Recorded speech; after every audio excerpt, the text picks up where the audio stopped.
নমস্কার, আমি ডক্টর পৃথ্বীরাজ ভট্টাচার্য।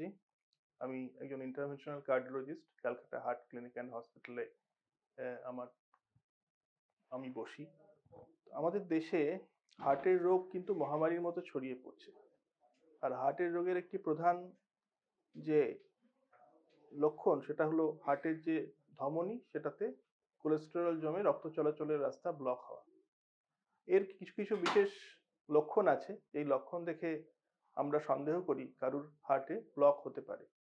এবং সেই সন্দেহকে নিরসন করার যে প্রধান উপায় তাকে বলা হয় করোনারি অ্যাঞ্জিওগ্রাফি। করোনারি অ্যাঞ্জিওগ্রাফি বিষয়টি কিছুই নয়, এটি একটি মিনিমালি ইনভেসিভ প্রসিডিওর। এটি হার্টের যে ধমনীর মাধ্যমে হার্টের রক্ত চলাচল হয় সেই ধমনীগুলিকে দেখার একটি পরীক্ষা। এর জন্য আমাদের হাতের বা পায়ের ধমনী ব্যবহার করা হয়।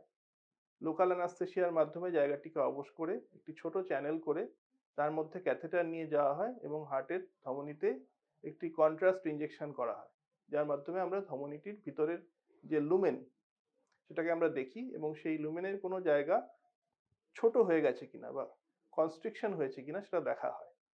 যদি দেখা যায় যে কারুর লুমেনে 50% বেশি অবস্ট্রাকশন হয়েছে, সেক্ষেত্রে ধরা হয় তার অবস্ট্রাকটিভ করোনারি আর্টারি ডিজিজ রয়েছে এবং সেক্ষেত্রে তার চিকিৎসা দরকার হয়।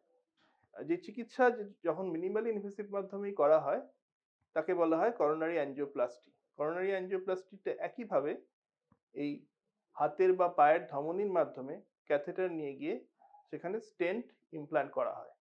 এই প্রসিডিওরটির নাম হচ্ছে করোনারি অ্যাঞ্জিওপ্লাস্টি। সুতরাং বোঝা গেল এটি একটি মিনিমালি ইনভেসিভ প্রসিডিওর। এই প্রসিডিওরের জন্য খুব বেশি পেশেন্টের ব্যথা লাগে না এবং যদি হাতের মাধ্যমে করা হয়, হাতের ধমনীর মাধ্যমে করা হয়, তাহলে পেশেন্ট প্রসিডিওরের 1 থেকে 2 ঘন্টার পরেই স্বাভাবিকভাবে হাঁটাচলা সমস্ত কিছুই করতে পারে।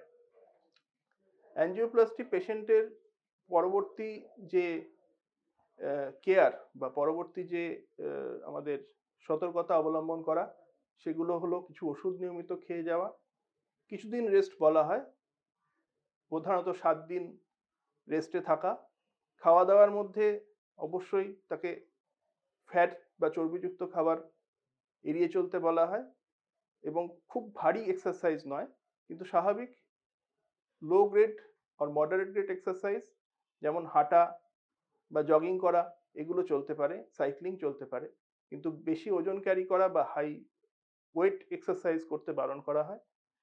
খাওয়া দাওয়ার মধ্যে তিনি ঘরোয়া খাবার দাবার সমস্ত কিছুই খেতে পারেন, বাইরের খাবার অ্যাভয়েড করতে বলা হয়। তাড়াতাড়ি নর্মাল জীবনে ফিরতে হার্ট অ্যাটাকের পরে বা হার্টের কোনো রোগের পরে এই অ্যাঞ্জিওগ্রাফি এবং অ্যাঞ্জিওপ্লাস্টি কিন্তু একটি প্রধান উপায়।